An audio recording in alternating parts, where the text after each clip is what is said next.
আসসালামু আলাইকুম ওয়ারাহমাতুল্লাহি ওয়া বারাকাতুহু। প্রিয় ভাইরা, এখন শুনছেন ইসলামের ইতিহাসের ১৭তম পর্ব, শঠতা ও বিশ্বাসঘাতকতা। হিজরতের চতুর্থ বছর, চতুর্থ হিজরির পয়লা মুহররম হযরত নবী করিম সাল্লাল্লাহু আলাইহি ওয়াসাল্লামের নিকট খবর পৌঁছল যে কুতন নামক স্থানে বহু সন্ত্রাসী সমবেত হয়েছে। তারা মুসলমানদের উপর হামলা করার পাঁয়তারা করছে। তালহা ইবনে খুয়াইলিদ ও সালামা ইবনে খুয়াইলিদ তাদের দলপতি।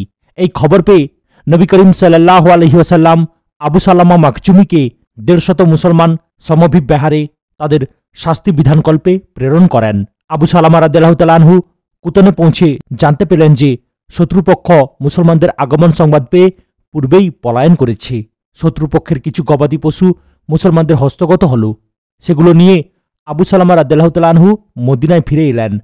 আরাফাত উপত্যকার অদূরে আরাফা নামক একটি স্থান আছে। সেখানে সুফিয়ান ইবনে খালিদ হাজরি নামক এক কট্টর কাফির বাস করত। সে কাফিরদের একত্রিত করে মদিনা আক্রমণের প্রস্তুতি শুরু করল। তাদের এই প্রস্তুতির খবর হযরত নবী করিম সাল্লাল্লাহু আলাইহি সাল্লামের নিকট ধারাবাহিকভাবে পৌঁছতে শুরু করল। তিনি চতুর্থ হিজরির ৫ই মুহররম সুফিয়ান ইবনে খালিদ হাজরির উদ্দেশ্যে হযরত আব্দুল্লাহ ইবনে উনাইস রাদিয়াল্লাহু তাআলা আনহুকে প্রেরণ করেন। হযরত আব্দুল্লাহ ইবনে উনাইস রাদিয়াল্লাহু তাআলা আনহু দিবাভাগে লুকিয়ে থেকে এবং রাতের বেলায় চলতে চলতে আরাফায় গিয়ে উপস্থিত হন। সেখানে উপস্থিত হয়ে কৌশলে তার মস্তক কর্তন করেন এবং সেই মস্তক নিয়ে নিরাপদে চলে আসেন। ১৮ দিন পর চতুর্থ হিজরির ২৩শে মুহররম তিনি মদিনায় পৌঁছেন এবং মস্তকটি হযরত নবী করিম সাল্লাল্লাহু আলাইহি সাল্লামের কদম মুবারকের কাছে রেখে দেন। চতুর্থ হিজরির সফর মাসে মক্কার কুরাইশরা আজাল ওয়াকারার ৭ ব্যক্তিকে অপকৌশল এঁটে হযরত নবী করিম সাল্লাল্লাহু আলাইহি সাল্লামের নিকট প্রেরণ করে। এই আজাল ওয়াকারা ছিল বনু আসাদের ভ্রাতৃগোষ্ঠী। তারা মদিনায় পৌঁছে নবী করিম সাল্লাল্লাহু আলাইহি ওয়াসাল্লামকে বলল যে আমাদের গোটা গোত্র ইসলাম গ্রহণের সিদ্ধান্ত নিয়েছে। আপনি আমাদের সাথে কয়েকজন মুয়াল্লিম অর্থাৎ শিক্ষক প্রেরণ করুন, যাতে তারা আমাদেরকে ইসলাম সম্পর্কে শিক্ষাদান করতে পারেন। তিনি ১০ জন সাহাবী এবং ইবনে খালদুনের মতে ৬ জন সাহাবীকে তাদের সাথে পাঠান। মারশাদ ইবনে আবি মারশাদ গানাবি বা আসিম ইবনে সাবিত ইবনে আবিনে ইবনে আজিনে আফলাহকে এই শিক্ষক দলের নেতা নিযুক্ত করেন। চলতে চলতে যখন তারা হুজাইল গোত্রের রাজি নামক পুকুর পাড়ে পৌঁছেন, তখন ওই বিশ্বাসঘাতকরা হুজাইল গোত্রের ২০০ যুবককে ডেকে আনল। এই গোত্রটিও প্রথম থেকেই ষড়যন্ত্রকারীদের অন্তর্ভুক্ত ছিল। মুসলমানগণ যখন নিজেদেরকে কাফিরদের দ্বারা অবরুদ্ধ দেখতে পেলেন, তখন তারা সহসা সাহস সঞ্চার করে নিকটবর্তী পাহাড়ে উঠে গেলেন এবং সেখান থেকেই তাদের মোকাবিলা শুরু করেন। এই নয়া দুশমন অধিক মারাত্মক হতে পারে এবং তাদের হামলার ফলে মুনাফিক, ইয়াহুদ ও আশেপাশের আরব গোত্রগুলো মুসলমানদের সংকট আরও বাড়িয়ে তুলতে পারে। এই আশঙ্কায় হযরত নবী করিম সাল্লাল্লাহু আলাইহি ওয়াসাল্লাম এই ফিতনাকে মাথাচাড়া দেওয়ার আগেই দমন করা প্রয়োজন বোধ করলেন। তিনি মদিনায় সাব্বা ইবনে আরফাতা গিফারি রাদিয়াল্লাহু তাআলা আনহুকে শাসক নিযুক্ত করে স্বয়ং ১০০০ মুসলিম সৈন্য সমভিব্যাহারে দুমাতুল জান্দাল অভিমুখে যাত্রা করলেন। দুমাতুল জান্দাল দামেস্ক থেকে ৫ মঞ্জিল ও মদিনা থেকে ১০ মঞ্জিল দূরে দামেস্ক ও মদিনার মধ্যবর্তী সিরিয়া সীমান্তে অবস্থিত ছিল। বান আজরার নামক জনৈক ব্যক্তিকে তিনি পথ প্রদর্শক হিসেবে সঙ্গে নিলেন। এই অভিযাত্রায় তিনি রাতের বেলা পথ চলতেন ও দিনের বেলা তাঁবুতে অবস্থান করতেন। যখন দুমাতুল জান্দালে পৌঁছতে আর মাত্র ১ রাতের পথ বাকি ছিল, তখন পথ প্রদর্শক বলল, দুশমনের চারণভূমি এখান থেকে নিকটেই, তাদের পশুগুলো এখনই করায়ত্ত করা উচিত। হযরত নবী করিম সাল্লাল্লাহু আলাইহি ওয়াসাল্লাম অনুমতি দিলেন। দুমাতুল জান্দালের শাসনকর্তা আকিদর ইবনে মালিক যখন এ খবর জানতে পারল, তখন মুসলিম বাহিনীর আকস্মিক হামলায় ছত্রভঙ্গ হয়ে পালিয়ে গেল। হযরত নবী করিম সাল্লাল্লাহু আলাইহি ওয়াসাল্লাম পরদিন সেখানে পৌঁছে দেখতে পেলেন ময়দান একেবারেই শূন্য। মুহাম্মদ ইবনে সালামা রাদিয়াল্লাহু তাআলা আনহু একজন কাফিরকে বন্দী করলেন। তাকে জিজ্ঞেস করা হলে সে পরিষ্কার বলে দিল, হযরত নবী করিম সাল্লাল্লাহু আলাইহি সাল্লামের আগমন সংবাদ পেয়ে তারা সবাই পালিয়ে গেছে। তিনি সেখানে কয়েকদিন অবস্থান করে ছোট্ট ছোট্ট বাহিনী এদিক ওদিক প্রেরণ করলেন, কিন্তু কেউ মোকাবিলা করতে এগিয়ে এলো না। এভাবে সিরিয়া সীমান্তে ভীতি কায়েম করে তিনি মদিনা প্রত্যাবর্তন করেন। পথিমধ্যে এক আরব সর্দার এসে হযরত নবী করিম সাল্লাল্লাহু আলাইহি সাল্লামের সাথে সাক্ষাৎ করেন এবং বলেন, আমার এলাকায় অনাবৃষ্টির দরুন ঘাস তৃণলতা পাওয়া যাচ্ছে না। মদিনায় বৃষ্টিপাত হয়েছে, তাই সেখানে প্রচুর ঘাস জন্মেছে। আপনি অনুমতি দিলে আমি আমার পশুগুলো মদিনার চারণভূমিতে চরানোর জন্য পাঠিয়ে দেব। তিনি তাকে সানন্দে অনুমতি দেন। এই আরব সর্দারের নাম ছিল ওয়াইনা ইবনে হুসাইন। এই গাজওয়া দুমাতুল জান্দাল নামে পরিচিত। এবার মদিনায় ফিরে আসার পর প্রায় 5 মাস পর্যন্ত কোনো গুরুত্বপূর্ণ ঘটনা প্রকাশ পায়নি। হজরত নবী করিম সাল্লাল্লাহু আলাইহি সাল্লাম সাহাবায়ে কিরামের তরবিয়াত অর্থাৎ প্রশিক্ষণ দান ও তাবলিগের কাজে মশগুল হন। গাজওয়া বনু মুস্তালিক। 5ম হিজরির শাবান মাসে খবর পৌঁছল বনু মুস্তালিকের সর্দার হারিস ইবনে দারার যুদ্ধের আয়োজনে ব্যস্ত।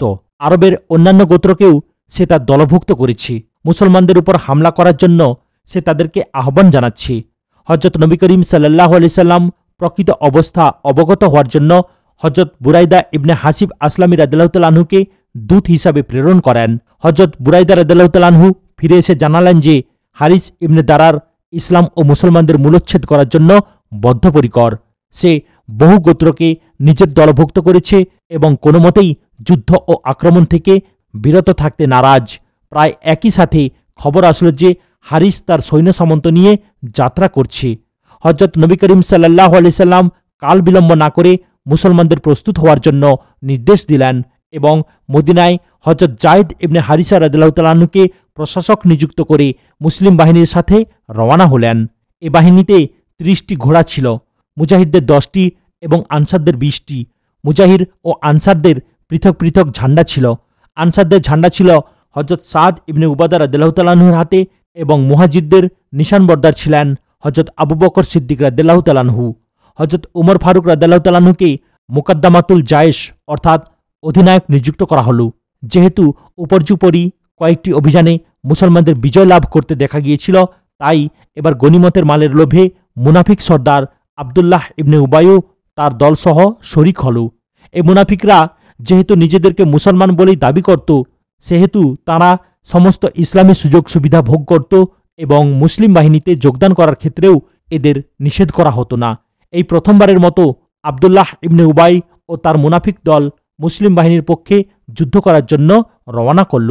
উহুদ যুদ্ধে তো এরা যাত্রাপথ থেকেই ফিরে এসেছিল এবং যুদ্ধে অংশগ্রহণ করেনি। হারিস ইবনে দারার একজন গুপ্তচর প্রেরণ করেছিল। এই গুপ্তচরটি পথিমধ্যে হঠাৎ মুসলিম বাহিনীর নাগালে এসে পড়ল এবং গ্রেপ্তার হয়ে হজরত নবী করিম সাল্লাল্লাহু আলাইহি সাল্লামের নিকট নীত হল। তার গুপ্তচর হওয়া যখন নিশ্চিত হল এবং ইসলাম গ্রহণ করতেও সে অস্বীকার করল, তখন আরবের প্রচলিত রীতি ও যুদ্ধনীতি অনুযায়ী তাকে হত্যা করার নির্দেশ জারি করা হল। সে নিহত হল। হারিস যখন তার গুপ্তচরে নিহত হওয়া ও নবী করিম সাল্লাল্লাহু আলাইহি সাল্লামের সন্নিকট পৌঁছার খবর পেল, তখন সে খুব অস্থির ও হতবুদ্ধি হয়ে পড়ল। অবশেষে হজরত নবী করিম সাল্লাল্লাহু আলাইহি সাল্লাম হজরত উমর ফারুক রাদিয়াল্লাহু তাআলা আনহুকে বললেন যে তুমি সামনে অগ্রসর হয়ে তাকে ইসলামের দাওয়াত দাও। হজরত উমর ফারুক রাদিয়াল্লাহু তাআলা আনহু সামনে অগ্রসর হয়ে তাকে ইসলামের দাওয়াত দিলেন। সে তা তীব্রভাবে প্রত্যাখ্যান করল। এরপর উভয় পক্ষ থেকে হামলা শুরু হল। কাফিরদের পতাকাধারী হজরত আবু কাতাদা রাদিয়াল্লাহু তাআলা আনহু কর্তৃক নিহত হল। পতাকাধারী ধরাশায়ী হওয়ার সাথে সাথেই কাফিরদের পা ফসকে গেল এবং তারা যুদ্ধের ময়দান ছেড়ে মুসলমানদের সম্মুখ থেকে পলায়ন করল। কাফিরদের মধ্যে যারা বন্দী হল তাদের মধ্যে প্রধান সেনাপতির কন্যা জুয়াইরিয়াও ছিল। গনিমতেরও অঢেল মালামাল মুসলমানদের হস্তগত হল। ইয়াহুদ বনু মুস্তালিকের সাথে মারিসিতে যে যুদ্ধ হয়েছিল তা ছিল মদিনা মুনাওয়ারা হতে 9 মঞ্জিল দূরে অবস্থিত। মুনাফিকদের ধৃষ্টতা। ফেরার পথে মুনাফিকরা তাদের গোপন শত্রুতাবশত এমন কিছু কূটকৌশল অবলম্বন করল যে কোনো মুহাজির ও আনসারের মধ্যে মনোমালিন্য ও তিক্ততার সৃষ্টি হয়ে গেল। আবদুল্লাহ ইবনে উবাই আনসার ও মুহাজিরের প্রশ্নটি খুব ফুলিয়ে ফাঁপিয়ে তুলল এবং এমনকি সে এরূপ মন্তব্যও করে বসল যে মদিনায় গিয়ে এইসব মুহাজিরকে মদিনা থেকে বের করে দেয়া হবে। এই অভিযানে আরও একটি উল্লেখযোগ্য ব্যাপার ঘটে গেল। হজরত আয়েশা সিদ্দিকা রাদিয়াল্লাহু তাআলা আনহাও হজরত নবী করিম সাল্লাল্লাহু আলাইহি সাল্লামের সফর সঙ্গিনী ছিলেন। একটি মঞ্জিলে মুসলিম বাহিনী অবস্থান নিল। সেখান থেকে প্রস্থান করার সময় হজরত আয়েশা সিদ্দিকা রাদিয়াল্লাহু তাআলা আনহার হাওদা উটের উপর রেখে দেয়া হলো। তিনি হাওদার মধ্যে আছেন কি নেই তা অনুমান করা হয়নি, অথচ তিনি তখন প্রাকৃতিক প্রয়োজন পূরণের জন্য গিয়েছিলেন। সেখানে তার কিছুটা দেরি হয়ে যায়। তিনি তার সহোদরার একটি হার পরেছিলেন।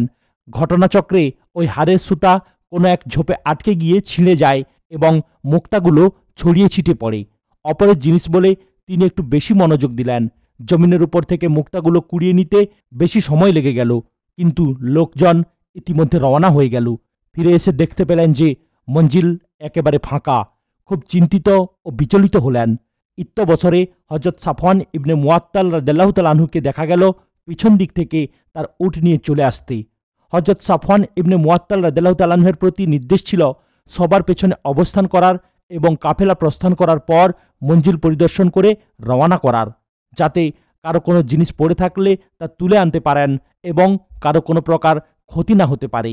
হজরত সাফওয়ান রাদিয়াল্লাহু তাআলা আনহুকে এই দায়িত্ব দেওয়ার কারণ হলো তিনি ছিলেন বেশি ঘুমকাতুরে লোক। তিনি দেরিতে ঘুম থেকে জাগ্রত হতেন। নিয়মানুসারে হজরত সাফওয়ান রাদিয়াল্লাহু তাআলা আনহু অবস্থানস্থল পরিদর্শন করতে করতে চলে আসছেন। বছরে উম্মুল মুমিনিন হজরত আয়েশা সিদ্দিকা রাদিয়াল্লাহু তাআলা আনহাকে দেখতে পেয়ে বিস্মিত ও হতভম্ব হয়ে যান। তিনি তৎক্ষণাৎ তার উট থেকে অবতরণ করে উম্মুল মুমিনিন হজরত আয়েশা রাদিয়াল্লাহু তাআলা আনহাকে উটের উপর বসালেন। তারপর তিনি উটের রশি ধরে পথ চলেন এবং বাহিনীর সাথে গিয়ে মিলিত হন। তিনি যখন এইভাবে বাহিনীর সাথে গিয়ে মিলিত হলেন এবং লোকেরা এই ঘটনা জানতে পারল, তখন তারা সবাই দুঃখ ও বিস্ময় প্রকাশ করল। মুনাফিকরা কথা বানানো ও অপবাদ রটানোর এক মোক্ষম অস্ত্র পেয়ে গেল। তারা নানা রকম কথা বানিয়ে লোকজনের মধ্যে এক তুফান সৃষ্টি করল। হযরত নবী করিম সাল্লাল্লাহু আলাইহি ওয়াসাল্লাম খুব কিংকর্তব্যবিমূঢ় ও নীরব হয়ে গেলেন। মোট কথা, মুনাফিকরা এবার মুসলিম বাহিনীর সাথে যোগদান করে মুসলমানদেরকে নিজেদের ধৃষ্টতা ও কুটিলতা দ্বারা বিচলিত করার বিরাট সুযোগ পেয়ে গেল। হযরত আয়েশা সিদ্দিকা রাদিয়াল্লাহু তাআলা আনহার নামে মুনাফিকরা যে অপবাদ রটনা করল, তার ফলে তিনি প্রায় 1.5 মাস পর্যন্ত তাঁর পিত্রালয়ে অবস্থান করেন এবং মুসলমানদের সাধারণভাবে হযরত আয়েশা সিদ্দিকা রাদিয়াল্লাহু তাআলা আনহার সতীত্ব, সচ্চরিত্রতা ও নির্যাতিতা হওয়ার ব্যাপারে দৃঢ় বিশ্বাস জন্মে। 1 মাস পর আল্লাহ তাআলার তরফ থেকে তার পুণ্যশীলতা ও পবিত্রতার রায় অবতীর্ণ হল এবং স্বয়ং আল্লাহ তাআলা হযরত আয়েশা সিদ্দিকা রাদিয়াল্লাহু তাআলা আনহাকে সিদ্দিকা হওয়ার সাক্ষ্য প্রদান করলেন। এর পূর্বে আরও একজন সিদ্দিকা অর্থাৎ হযরত মারিয়াম সিদ্দিকার নামেও এরূপ অপবাদ ইয়াহুদিরা রটনা করেছিল।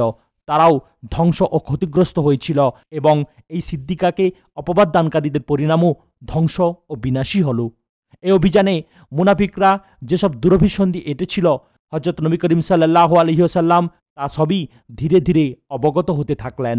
মদিনা মুনাওয়ারায় প্রবেশ করার সঙ্গে সঙ্গে একজন সাহাবী মুনাফিক আবদুল্লাহ ইবনে উবাইয়ের কটূক্তির উল্লেখ করেন এবং সাক্ষী পেশ করে দাবি তুললেন যে তাকে হত্যা করার আদেশ জারি করা হোক। হযরত নবী করিম সাল্লাল্লাহু আলাইহি সাল্লাম বললেন, আবদুল্লাহ ইবনে উবাই যেহেতু নিজেকে মুসলমান বলে পরিচয় দিচ্ছে, তাই তাকে হত্যা করা সমীচীন বলে মনে হবে না। তাই তাকে হত্যা করা হলে লোকে বলবে মুহাম্মদ সাল্লাল্লাহু আলাইহি ওয়াসাল্লাম তার বন্ধুদেরকে হত্যা করতে শুরু করেছে। আবদুল্লাহ তো খুব ভালো মনের একজন খাঁটি মুসলমান ছিলেন। যুদ্ধবন্দীদের মুক্তি।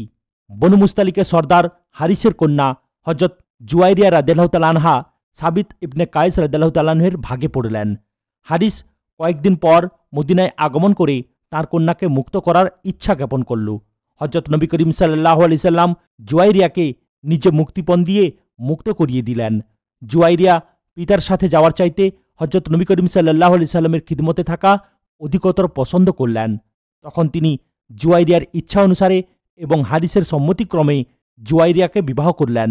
এই বিবাহের ফলে সাহাবায়ে কিরাম বনু মুস্তালিকের সমুদয় বন্দীকে এই বলে মুক্ত করে দিলেন যে, যে গোত্রের লোক হযরত নবী করিম সাল্লাল্লাহু আলাইহি সাল্লামের আত্মীয় হয়ে গেছেন, আমরা তাদেরকে বন্দী অথবা দাস বানিয়ে রাখতে পারি না। একই সাথে সমুদয় মালে গনিমতও তারা ফিরিয়ে দিলেন। এভাবেই ইয়াহুদীদের একটি গোত্রের সাথে এই বিবাহের ফলে শত্রুতার স্থলে বন্ধুত্ব গড়ে উঠল। ইয়াহুদির শাস্তি। এখানে স্মর্তব্য যে বনু নাজির যখন দেশান্তরিত হয়ে খায়বার ও সিরিয়ার দিকে চলে গিয়েছিল, তখন থেকেই তারা অনবরত তাদের তৎপরতা ও ষড়যন্ত্র মুসলমানদের বিরুদ্ধে অব্যাহত রেখেছিল। তাদের তৎপরতার কারণেই আরবের মুশরিক ও ইয়াহুদি গোত্রগুলো যত্রতত্র মুসলমানদের মূলচ্ছেদ করার জন্য অনুপ্রাণিত হতে থাকে এবং তাদেরই ষড়যন্ত্রের ফলে খ্রিস্টান বাহিনীও সিরিয়া সীমান্তে মুসলমানদেরকে আশঙ্কা দৃষ্টিতে দেখতে থাকে। যেহেতু মুসলমানদের বিরুদ্ধে সমগ্র আরব দেশ ও সমগ্র আরব গোত্রকে বিক্ষুব্ধ করে তোলা হয়েছিল এবং যত্রতত্র সমগ্র আরব উপদ্বীপে মুসলমানদের মূলোৎপাটন করার ব্যবস্থা করা হচ্ছিল। তাই হযরত নবী করিম সাল্লাল্লাহু আলাইহি ওয়াসাল্লাম দেশের প্রতিটি অংশ ও প্রতিটি গোত্র সম্পর্কে অবহিত থাকার চেষ্টা করতেন। আর যেখানে বিপদ ও গণ্ডগোল মাথাচাড়া দেওয়ার আশঙ্কা দেখা দিত, নিজ মুসলিম বাহিনী দ্বারা তাকে শক্তি সঞ্চয় করার পূর্বেই দমন করতেন। এই পরিস্থিতিতে উপরে বর্ণিত ছোট ছোট অভিযানগুলো পরিচালিত হয়েছিল। প্রিয় ভাইরা, আজ এখানেই সমাপ্ত করলাম। ভিডিওর পরবর্তী অংশ অর্থাৎ খন্দকের যুদ্ধের ইতিহাস শোনার জন্য চ্যানেলটিকে সাবস্ক্রাইব করুন, লাইক, কমেন্ট এবং শেয়ার করতেও ভুলবেন না। আসসালামু আলাইকুম ওয়া রাহমাতুল্লাহি ওয়া বারাকাতুহু।